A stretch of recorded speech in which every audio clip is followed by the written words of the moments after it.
യേശു ക്രിസ്തുവിൽ പ്രിയമുള്ളവരെ, ഏവർക്കും യേശു ക്രിസ്തുവിൻ്റെ നാമത്തിൽ സ്നേഹവന്ദനം. അല്പസമയ ധ്യാനത്തിനായി തിരഞ്ഞെടുത്ത ഭാഗം വിലാപങ്ങൾ 3-ാം അധ്യായം 19 മുതൽ 26 വരെ. ദൈവത്തിൻ്റെ വിശ്വസ്തത. ദൈവം വിശ്വസ്തനാകുന്നു.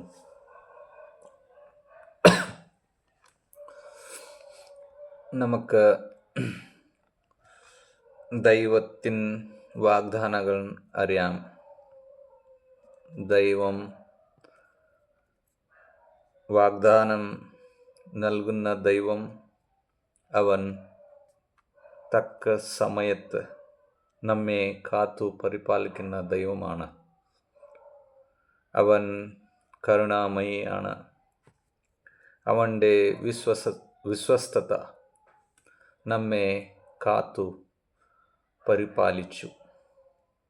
നാം പാപത്തിൽ ഇരിക്കുമ്പോൾ, നാം കഷ്ടപ്പാടുകളിൽ ഇരിക്കുമ്പോൾ ദൈവം നമ്മെ കാത്തു സൂക്ഷിച്ചു.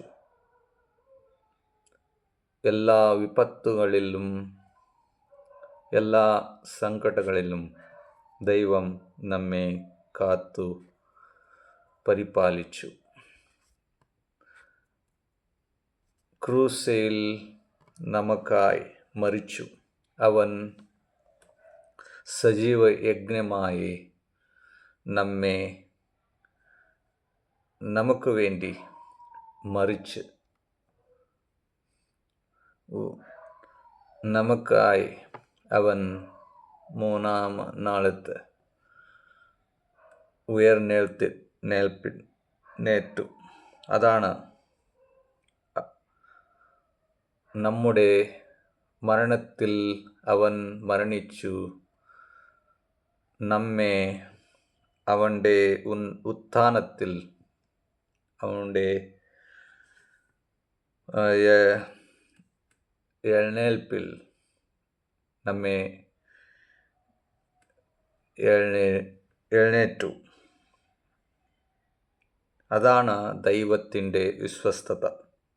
നാം മുടിഞ്ഞു പോകാതിരിക്കുന്നതും യഹോവയുടെ ദയയാകുന്നു. അവൻ്റെ കരുണ തീർന്നു പോയിട്ടില്ലല്ലോ. അത് രാവിലെ തോറും പുതിയതും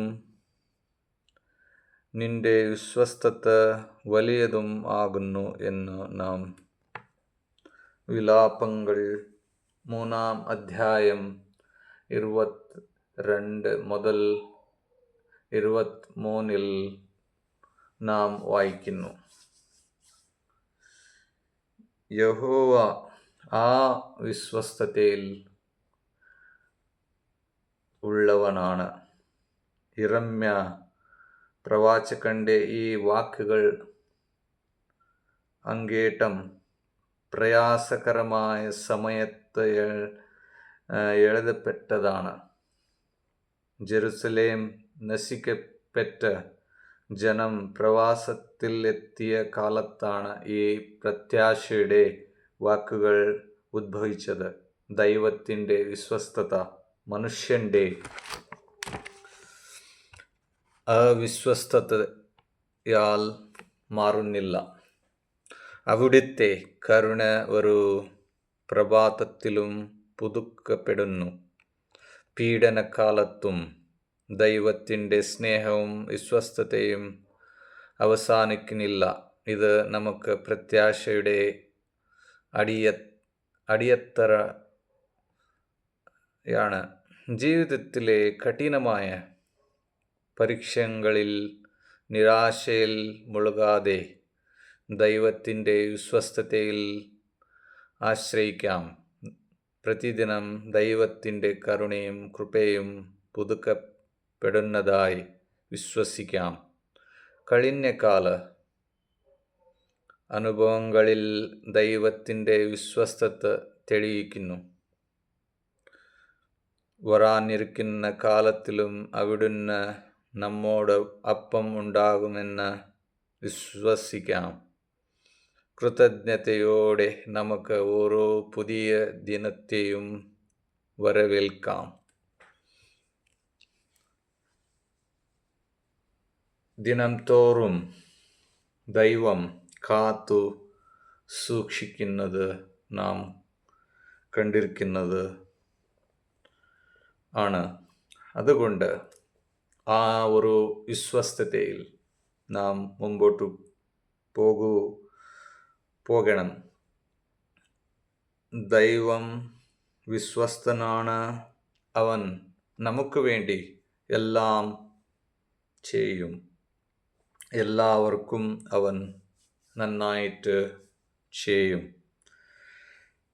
നമ്മുടെ രക്ഷയ്ക്കായി അവൻ നല്ലതുപോലെ ചെയ്യും. അവൻ്റെ ജീവനം തന്ന ദൈവമാണ് യേശു ക്രിസ്തു. അതുകൊണ്ട് നമ്മെ തന്നെ ദൈവത്തെ സമർപ്പിക്കാം. ദൈവത്തിൽ നമ്മുടെ വിശ്വാസത്തെയും കാണിക്കണം. ദൈവം നമ്മെ അനുഗ്രഹിക്കട്ടെ.